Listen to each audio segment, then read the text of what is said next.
Hello again, friends. Pumpkin time. Now, I promised you guys this video about how to treat the seeds to turn them into a delicious and nutritious snack full of plant-based protein. Beautiful pumpkin. Whether it is a brand new pumpkin that you have or leftover from Halloween, or you could use the seeds from your jack-o'-lantern carving. Don't throw them away. I will leave the link to my jack-o'-lantern carving in the description area. So have fun. Hello in there. Hello. Yeah, I can hear those thousands of seeds. They're waiting to be seasoned and toasted and yeah. And without further ado, let's get it started. First, we're gonna start making the brine. Here I've got 2 cups of water, 2 tablespoons of salt, or sel in French, S-E-L, sel. So we want it salty, sweet, a little umami. 1, 2. Yes, it's gonna be salty, but it's a brine, right? So you want it to impart a flavor to the product. So 1 tablespoon of sugar for that umami taste to it. And I'm gonna use Chinese 5 spices. In the description, I'll give you the details of the different spices. One of them being star anise. If you have not seen that before, it looks like this. Of course, that will be pulverized, grounded up fine in the mixture. That's one of the ingredients in the Chinese 5 spices. Of course, you can always alter the ingredients. So I'm gonna use 1 tablespoon of that since they all mixed together. 1 tablespoon. Again, I'll give you some of the mixtures, and you can always alter the spices to your liking.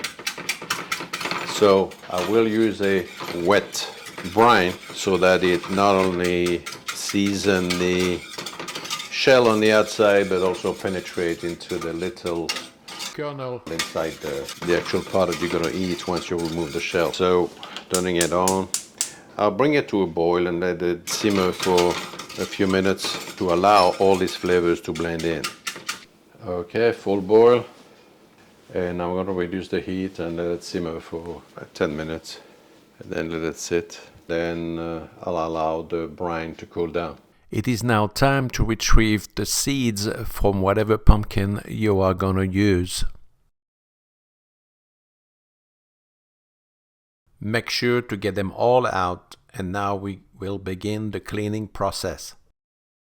Okay, so now my assistant Yi-Chen here is gonna demonstrate separating the seeds from I call it the mush, the fiber inside the pumpkin.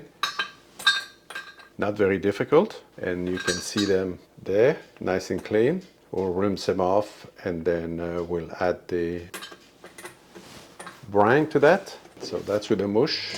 Mush. There we go. And of course, I will reserve the meat of that pumpkin for the soup. And I will leave a link for my pumpkin soup in the description area. So that's the process. Now she squeezes them a little bit, kind of squeeze them out. Et voila. Squeezing the seeds out of the goo. It's so much fun. And for those who wonders out there, yes, Yi-Chen washed her hands before she got started. She's a pro. Show them the goo. Show them the goo. Yi-Chen, open your hands. Show the goo. The goo. Yep. Yeah. Look at that. Lots of good fiber.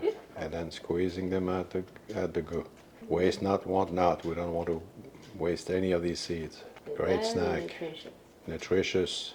Okay, now we gotta rinse these babies. We just elevated the bowl for better view, so it would be all the way down the bottom of the sink. So stirring them nicely with cold water.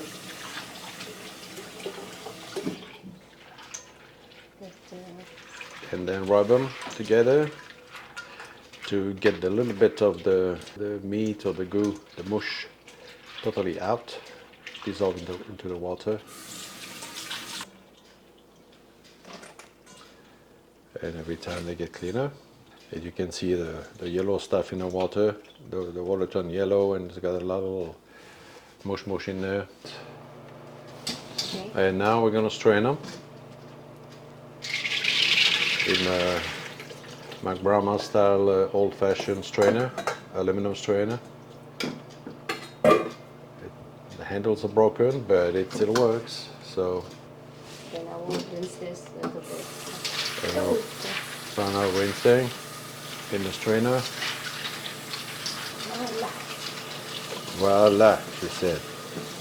We'll drain a little bit and then we'll plunge them into the brine that has had time to cool now, and we're gonna let it sit in the brine for about 24 hours approximately to allow it to really absorb the flavor of the brine. Give it a good mix. Throw any spices that have settled in the bottom and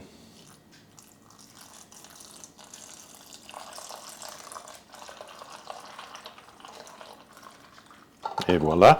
I'm gonna find something to sink them into the brine. I opted for that skimmer just to press them down in, so that should be doing the trick. And now I'm gonna put this in the refrigerator and let it sit for about 24 hours to really let those flavors get through the shell and into the nuts in the shell prior to draining them and then roasting them in the oven. If you enjoyed this video, subscribe. If you have not done so yet, it's free, and share.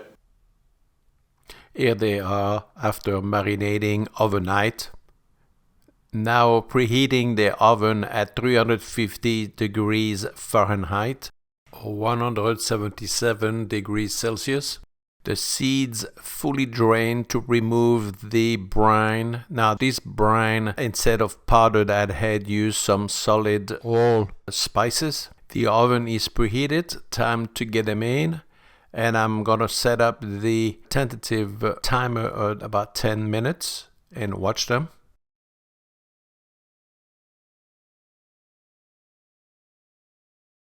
Setting up the timer. You want the seeds to turn to a light golden brown color. Okay, right out of the oven. They don't get much color. Gotta let them cool down a few minutes and taste them. All right, here we are. Let's taste those things here. So you eat them a little bit. But for those of you who are familiar with sunflower seeds, right? You just take them with your teeth and turn it this way and crack them open, right? And then you retrieve the little kernel inside. Delicious. Now, the good thing with that, it keeps you busy. It's good for diet because you don't eat pounds of that, right? You have fun. It keeps yourself busy. With a nutritional product full of protein. There we go. And then the shell, if you will go to the compost bin, right?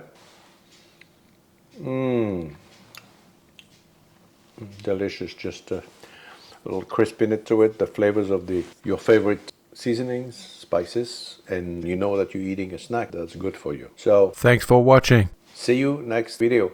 Take care. Bye.